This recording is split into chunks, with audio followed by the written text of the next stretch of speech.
راوی کی طرح پڑھنے لگے یا قاری شحات کی طرح پڑھنے لگیں۔ بہت سارے افراد یہ سمجھتے ہیں کہ ہم نے اگر کچھ مہینے یا کچھ دن اگر ہم نے جو ہے وہ تجوید کا درس لے لیا ہے تو ہم بالکل عبد الباسط ہی کی طرح پڑھیں گے۔ ایسے نہیں ہوتا ہے۔ وہ کہتے ہیں لیس للانسان الا ما سعی، آدمی کے لیے ہر وہ چیز ہے جس کے لیے وہ کوشش کرتا ہے۔ ہم یہ چاہتے ہیں کہ ہم اگر ایک کوئی قاعدہ جان لیں تو ہم جو پڑھ رہے ہیں وہ صحیح ہے۔ ہر درس کے لیے، ہر عنوان کے لیے، ہر سبجیکٹ کے لیے ایک ایسے ماہر اور فنی استاد کا ہونا ضروری ہے کہ جو آپ کی پریکٹیکل جو ہے چیز کو سنے اور اس پر پھر وہ اس کو تولے کہ جو اس نے پڑھا ہے وہ آیا اس کو صحیح ادا بھی کر پا رہا ہے۔ دیکھیے صحیح جاننا ایک الگ چیز ہے اور صحیح ادا کرنا یہ ایک الگ چیز ہے۔ بہت سارے افراد صحیح جانتے ہیں لیکن صحیح ادائیگی کے لیے تمرین، مشق اور پریکٹس کی ضرورت ہے۔ اور انگلش کا ایک مشہور اور جو ہے وہ مقولہ ہے، practice make a man perfect. جب تک آپ جتنا تمرین کریں گے، جتنا جو ہے وہ کیا کہتے ہیں اس کی ممارست اور تمرین کریں گے، ویسے ہی آپ کی زبان اس حرف کی ادائیگی میں سیقل ہوتی چلی جائے گی۔ تلوار جتنی سیقل ہوتی ہے اتنی تیز ہوتی ہے۔ جتنا آپ پریکٹس کریں گے، جتنا آپ اپنی زبان کو اس حرف کی، اس مخرج کی ادائیگی پر وادار کریں گے، اتنا ہی آپ کے مخارج حروف پرفیکٹ اور جو ہے وہ اچھے ہوتے چلے جائیں گے۔ لہٰذا جو قاعدہ آپ نے پڑھا ہے وہ آپ کے ذہن میں ہونا ایک اور چیز ہے، اور عملی دنیا میں پریکٹیکل اعتبار سے اسے صحیح ادا کرنا یہ ایک الگ چیز ہے۔ آپ پریکٹس کرتے جائیے اور کوئی فنی اور ماہر استاد کو سنا کر کے اس سے اپنے جو ہے وہ صحیح ادائیگی کی سند لیتے چلے جائیے گا۔ اسناد کے سلسلے میں بھی مرحلہ یہ ہے کہ جو استاد سننے والا ہے وہ اپنے لیول پر آپ کو تولتے ہوئے وہ آپ کی یہ دیکھے گا کہ یہ لڑکا مثلا جو ہے وہ شروعات میں ہے، تو لہٰذا شروعات کے اعتبار سے وہ آپ کو آپ کی حوصلہ افزائی کے لیے کہے گا ہاں ٹھیک ہے اور محنت کرو۔ لیکن ہم یہ اور محنت کو بھول جاتے ہیں اور وہ ٹھیک ہے کے اوپر ہم توجہ دے کر کے ہم یہ احساس کر لیتے ہیں کہ اب ہم نے جو ہے وہ بالکل تجوید میں ہم نے جنگ جیت لی ہے، ہم جو حرف ادا کر رہے ہیں وہ بالکل ویسے ہی ادا کر رہے ہیں جیسے عبد الباسط اور بڑے قرآن نے جو ہے وہ ادا کیا ہے۔ دیکھیے مسئلہ دو الگ الگ چیزیں ہیں، اس بات کو ہمیشہ ذہن میں رکھنے کی ضرورت ہے کہ تجوید ایک الگ چیز ہے۔ تجوید کے سیکھنے کے بعد آدمی اس مرحلے پر ہوتا ہے کہ وہ ترتیل کو سیکھ سکے، یعنی تجوید کے بعد مرحلہ یہ ہوتا ہے کہ وہ ترتیل سیکھنے کے لائق ہو جاتا ہے۔ ترتیل ایک الگ چیز ہے، پھر مرحلہ جب آتا ہے تو قرات کا سلسلہ ہوتا ہے۔ دیکھیے قرات ایک الگ چیز ہے، ترتیل الگ ہے۔ ان سب کے فرق کو جاننے کی ضرورت ہونا چاہیے۔ ضروری نہیں ہے کہ ہر وہ آدمی کہ جو درس تجوید میں شرکت کر رہا ہو، قوانین تجوید سے واقف ہو رہا ہو، وہ قرات کی دنیا سے بھی واقف ہو جائے۔ تجوید کی دنیا ایک الگ چیز ہے۔ تجوید کے ساتھ آدمی اس قابل ہوتا ہے کہ وہ ترتیل پڑھ سکے۔ جو آدمی ترتیل روخانی اور رواخانی، اب میں انشاءاللہ آگے کے جو ہے وہ بحثوں میں آپ کو ان تمام کی تعریف بتاؤں گا کہ تجوید کیا ہے۔ ویسے تجوید کی میں نے آپ کی خدمت میں تعریف عرض کی ہے جب ہم نے جب تجوید کا درس جب شروع کیا تھا، تو یہ کہ بھئی شروع کرنے سے پہلے ہم جو علم حاصل کر رہے ہیں، علم تجوید کسے کہتے ہیں، یہ بات آپ کی خدمت میں عرض کی جا چکی ہے۔ تجوید کے ساتھ مرحلہ آتا ہے ترتیل کا۔ یہ الفاظ اس کو یاد رکھیے، اس لیے کہ ان تمام جو ہے وہ اصطلاحات کا تعلق علم تجوید اور علم قرات سے ہے۔ تو پھر ترتیل کا جو ہے وہ مرحلہ ہے، اور پھر جب ترتیل کے بعد آپ قرات کی دنیا میں جب آپ قدم رکھیں گے تو قرات بہت ساری قسموں میں بڑھ جاتی ہے۔ کبھی قرات تحدیر ہے، کبھی تحدیر ہے، اور کبھی قرات تحقیق ہے، اور ان ہر قرات میں اس کے قوانین، اس کو پڑھنے کا طریقہ، یہ سب الگ الگ ہے۔ لہٰذا ہمت جٹانے کی ضرورت ہے اور حوصلہ بلند کرنے کی ضرورت ہے کہ اگر ہم نے قرآن کی دنیا میں قرآن کو صحیح پڑھنے کی جو ہے وہ ہمت جٹائی ہے تو خداوند عالم کی بارگاہ میں اہل بیت علیہم السلام کے توسط سے دعا کرنے کی ضرورت ہے کہ خدا ہمیں اس علم کے حاصل کرنے اور اس پر محنت کرنے کی توفیق عطا کرے. ماشاء اللہ جی. توفیق اگر خداوند عالم کی بارگاہ سے اگر انسان کو نہیں ہوگی تو انسان کچھ نہیں کر سکتا. لہٰذا ہمیشہ ہر وقت اہل بیت علیہ السلام کو وسیلہ بناتے ہوئے ان کے تصدق میں خدا سے توفیق حاصل کرنے کی اور اس کی سعادت کی دعا کرنا چاہیے. اس لیے کہ جب تک آپ کی دعا نہیں ہوگی، کہیں گے فارسی میں جو ہے مولانا صاحب جانتے ہیں، بدون رنج گنج میسر نمی شود. جب تک کہ آدمی زحمت نہیں کرے گا تب تک اسے خزانہ علم حاصل نہیں ہوگا کسی بے بھی شک. جو ہے وہ جو ہے وہ مرحلے میں، جب تک آدمی زحمت نہیں کرے گا. لہٰذا ضرورت اس بات کی ہے کہ آدمی زحمت کرے. دیکھیے ماں باپ آپ کو کسی بھی کلاس میں شرکت کے ذریعے سے آپ کو موٹیویٹ کر سکتے ہیں، لیکن جب تک آپ اپنا ارادہ نہیں ظاہر کریں گے. اور یہ یاد رکھیے گا، جو کوئی بھی سفرے قرآن پر بیٹھے گا خداوند عالم اسے ہر وہ چیز عطا کرے گا کہ جو اس کی دنیا و آخرت سنوارنے میں اس کی مدد کر سکتی ہے. لہٰذا بہرحال ضروری ہے. تو جو قواعد ہم نے ابھی تک پڑھے ہیں اس کو ذہن میں رکھتے ہوئے آئیں ہم 2 سوروں کی تلاوت کر کے اپنی آج وہ سورے کون سے ہیں؟ وہ سورے وہ ہیں کہ جو آدمی کو ہمیشہ حفظ ہونا چاہیے اور ترتیل کے ساتھ. دیکھیے ایک اور بات میں آپ حضرات کی خدمت میں قبل اس کے کہ ہم پریکٹس شروع کریں، ایک اور بات آپ حضرات کی خدمت میں عرض کرنا چاہوں گا. جتنے میرے اسٹوڈنٹس ہیں وہ اس بات کو غور سے سنیں. آپ کسی بھی مدرس قرآن یا معلم قرآن کے پاس جائیں گے، تجوید سیکھیں گے تو وہ آپ کو قواعد بتلائے گا اور تھوڑا بہت آپ کو سن کر کے مطلب سنا کر کے آپ کو آپ کے کانوں کو واقف کرائے گا کہ کس طریقے سے پڑھا جاتا ہے.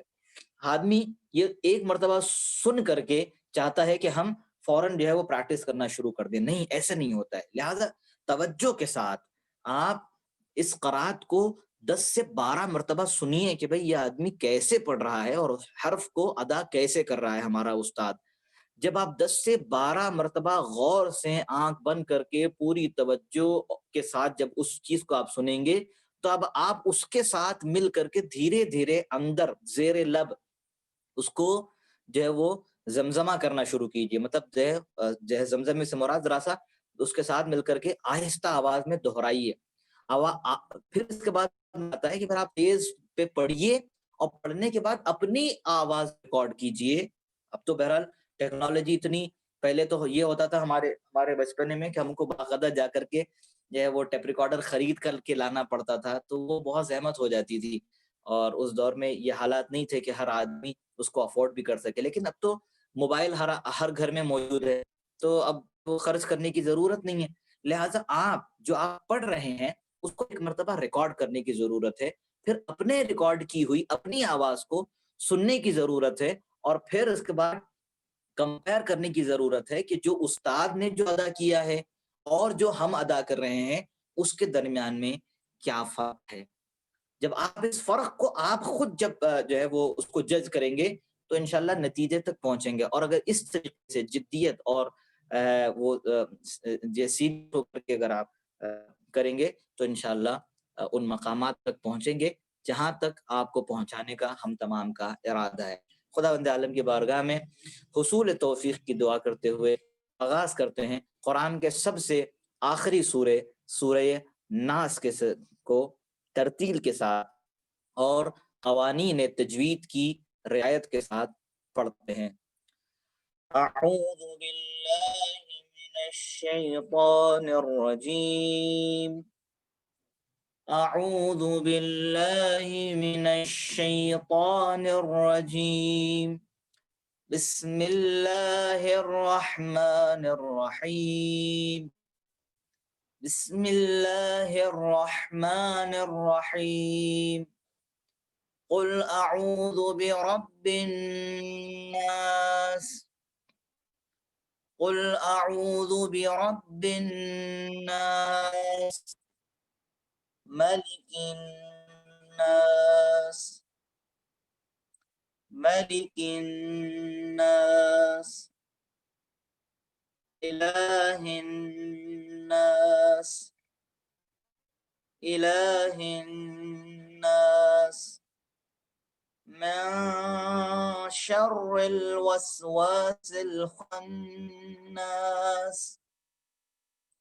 من شر الوسواس الخناس الذي يوسوس في صدور الناس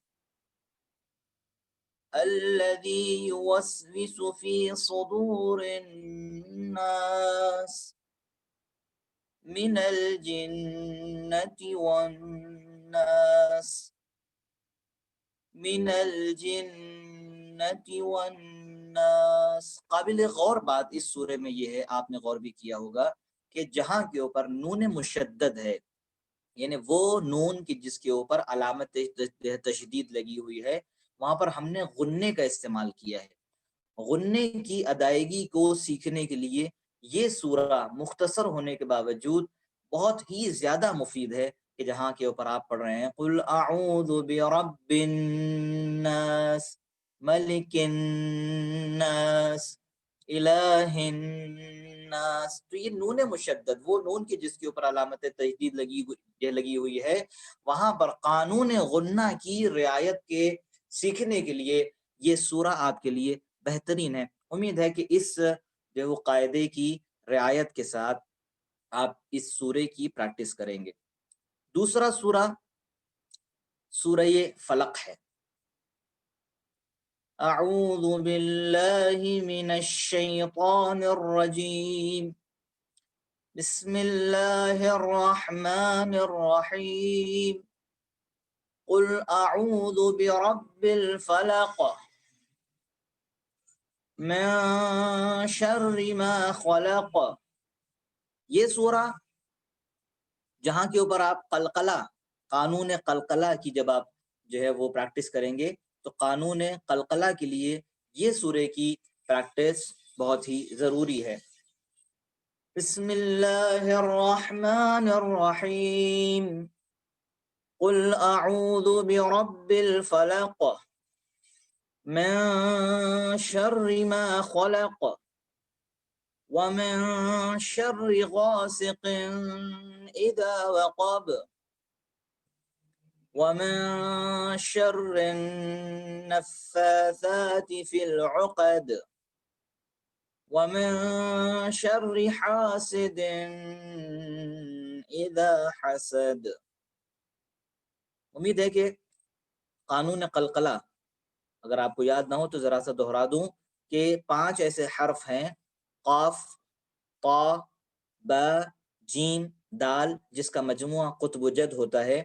یہ حروف کہیں کے اوپر بھی اگر آخر میں آئیں یا یہ ساکن واقع ہوں، اگر آپ ان جو ہے وہ سورے میں آخر میں لفظ فلق کو یا خلق کو یہ ساکن واقع نہیں ہو رہے ہیں، لیکن اگر آپ اس کو روک رہے ہیں وقف کی صورت میں یہ ساکن ہو جائیں گے. جب یہ ساکن ہو جائیں گے تو اب یہاں کے اوپر قانون قلقلہ جو ہے وہ آپ کو ادا کرنا بہت ہی ضروری ہے.